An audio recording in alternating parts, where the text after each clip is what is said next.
ushobora kwigizwayo utaza kumva iby'uyu munsi. Haleluya, haleluya.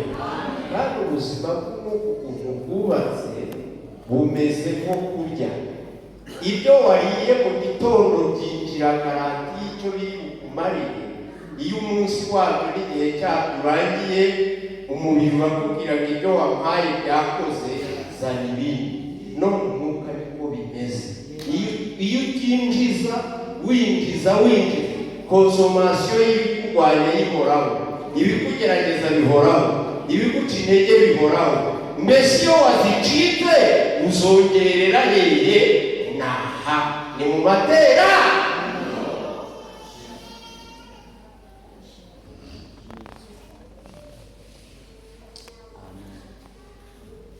Umugabo umwe ni umunyakenya yatanze akantu keza, nahoze niga ku gitabo cyiwe. Aravuga ngo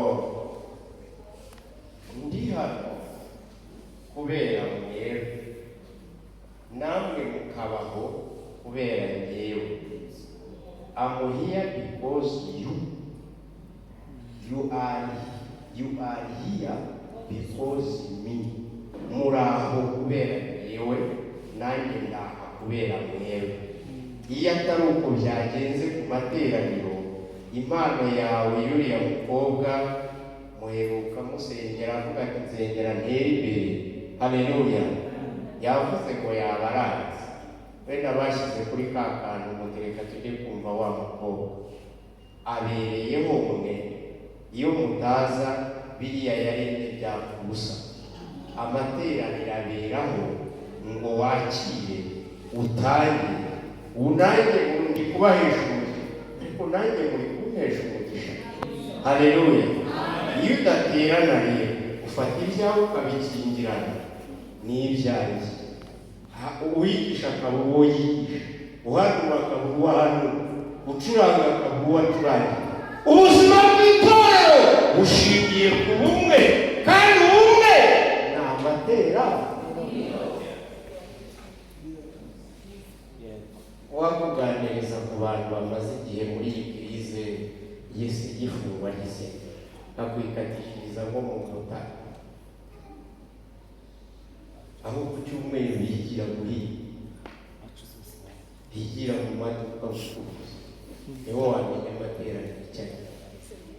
Haleluya. Nushaka gukura, kunda amatera, kandi kuyakunda si ukuhita bakubwira ngo ubonye umwanya usesuye ngo mwisira kurekuye uzajya ubona umugoroba.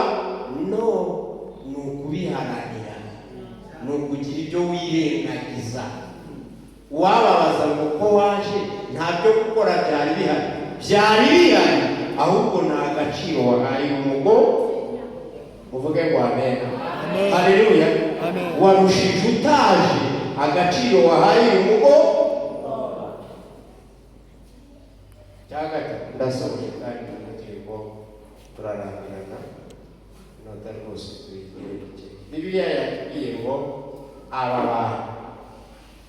basokuruza batubanjije ngo bagakunda gusenga. Nshaka ndasoreza muri abo dai icyo bita gusenga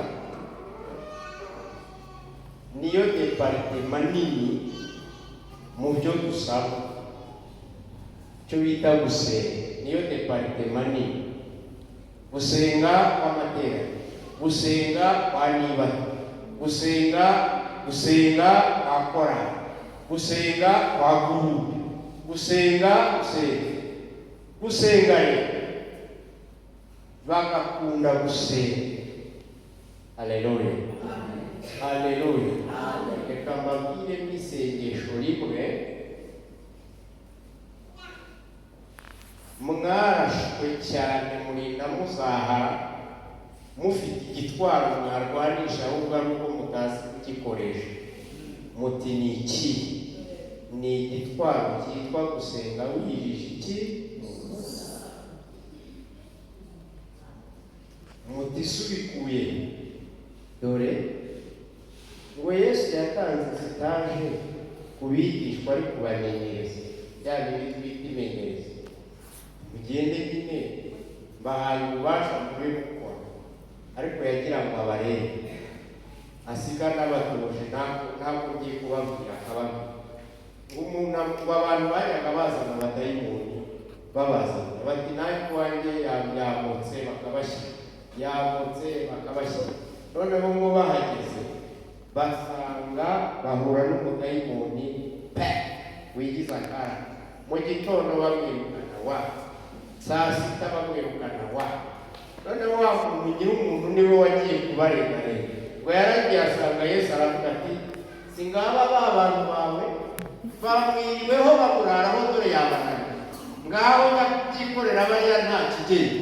Ni nyiri umuntu wabareze. Yesu barabahamagara arababwira ati koko yabananiye. Bati ntabwo tutagize rwose twasenze. Arangira arababwira ati mugafate mu mutwe, bene uwo nta kindi kimwibuka kereka gusenga no kwiriza icye. Haleluya! Dore impamvu ari kirimbuzi ko nababwiye. Kirimbuzi yo kwiriza ubusa niyo yatumye Hamani asubiza ikota mu rugo. Moridekayi yanditse akandika Esiteri aramubwira ati ko dushize urakora iki aho ngaho? Aho wahagejejwe uyoboye ko ari Hamani. Arababwira ati ngiye kwiyahura ntange igitambo cy'ubuzima bwanjye, njye gusenga, ndakoresha ryabanga tuzi ryacu rya kera, ndiyiriza ubusa, ariko namwe ntimunterera mwiyiriza aho muri. Ngo bakora aya masengesho yo kwiriza iki? Aya ngaya arabohora pe. Haleluya! Niyo Hezekiya yakoresheje. Muyibuke ukuntu akaze. Hezekiya gusa Senakeribu yamuteye ubwoba cyane, naramushatse batukana ibitutsi birenze ukwezi. Mana turayisuzuguye, musenga iki? Tuyiciye amazi nta nibaho, n'ibimeze nka za zindi za rupadiri nimutubwire. Nabo batukangishije Imana, none iyo ngiyo yo ngo arabasuzugura cyane. Ngo Hezekiya na Yesaya bajya gusenga biyiriza ubusa, urwandiko rw'ibitutsi baritukanaho. Haleluya! Ikintu uzasengera wiyiriza ubusa, niba ari umuntu kwe nubona rutari dore ikivamo, yitaguhaye kukiritwa iguha imbaraga zo guturana nacyo ntacyo kibazo. Haleluya! Haleluya! Iguha imbaraga zo kubana nacyo ntacyo kiguha. Haleluya! Haleluya! Haleluya! Mu buzima bukura kunda gusenga.